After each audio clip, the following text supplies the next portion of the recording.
Class 9 में आप सभी का स्वागत है। बच्चों, आज हम लोग व्याकरण में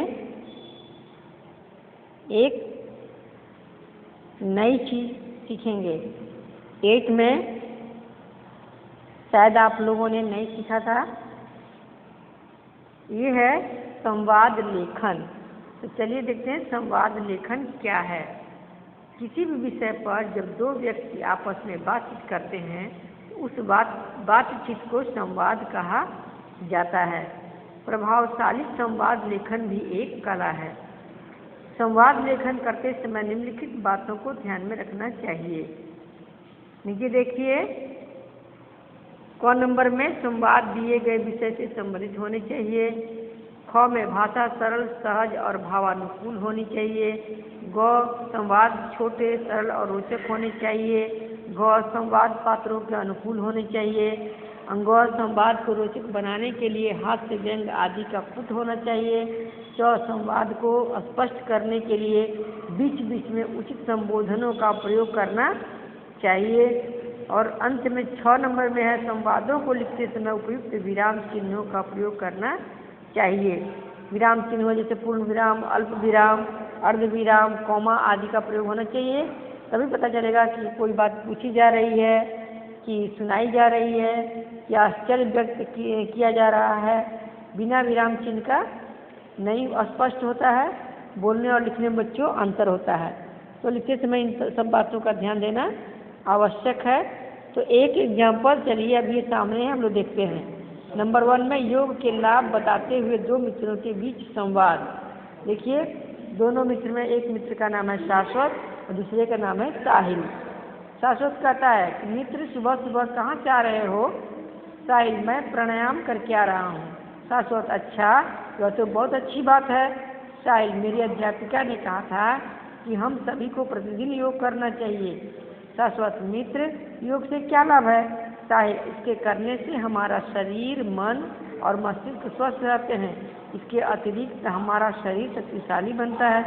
शाश्वत, क्या योग करने से हम बीमारियों से भी बच सकते हैं? साहिल, हाँ, योग हमारे शरीर को रोगों से बचाता है, आँखों की ज्योति बढ़ाता है, शरीर को लचीला और सुदृढ़ बनाता है। शाश्वत, अच्छा, अब से मैं भी योगासन करूँगा। ये हो गया बच्चों। एक एग्जाम्पल और है, चलिए आगे हम लोग उसको देखते हैं कि कौन सा एग्जाम्पल है। देखिए, एक एग्जाम्पल और है। ये है इंटरनेट के विषय में माँ और बेटी के बीच संवाद। तो देखिए, माँ कह रही है कि निकिता, क्या कर रही हो? निकिता, माँ, आज मैम ने हमें इंटरनेट की मदद से कुछ भक्तिकालीन कवियों और संतों के बारे में लिखने के लिए कहा था। माँ, अच्छा, तुमने किस पर लिखा? निकिता, माँ, मैंने कबीर, तुलसी, मीरा और रहीम के बारे में लिखा। इनके बारे में मुझे इंटरनेट से काफ़ी सहायता मिली। माँ, हाँ बेटी, यदि इंटरनेट का प्रयोग सही कार्यों के लिए किया जाए तो यह सचमुच में बहुत उपयोगी है, परंतु आज का इंटरनेट का प्रयोग कई लोग सही ढंग से नहीं कर रहे हैं। निकिता, हाँ माँ, हमारी कक्षा के अधिकतर बच्चे फिल्म देखने, गेम खेलने और सोशल नेटवर्क पर ज़्यादा ध्यान देते हैं, जिस कारण उनका कार्य पिछड़ जाता है। माँ, हाँ बेटा, तुम भी इस बात का ध्यान रखना और इंटरनेट की सुविधाओं का दुरुपयोग न करते हुए सोच समझकर उसका उपयोग करना। निकिता, बिल्कुल माँ, मैं हमेशा ध्यान रखूँगी। धन्यवाद बच्चों। 2 ही काफ़ी आपको समझने के, पहले समझिए और फिर दूसरे विषयों पर भी लिखने के लिए सोचिए। आपकी व्याकरण की किताब में ये बहुत सारा है।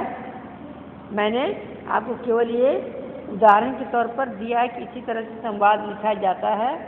विषय कोई भी हो सकता है बच्चों, जैसे अध्यापक और छात्र के बीच होमवर्क क्यों नहीं बनाया, और माँ और बेटी के बीच की उसने होमवर्क क्यों नहीं बनाया, पिता या पुत्र के बीच की नंबर क्यों कम आए। बहुत सारे विषय हैं, तो आपको इस पर सीखना है। अभी आप इसे इतना ही जान लीजिए। धन्यवाद।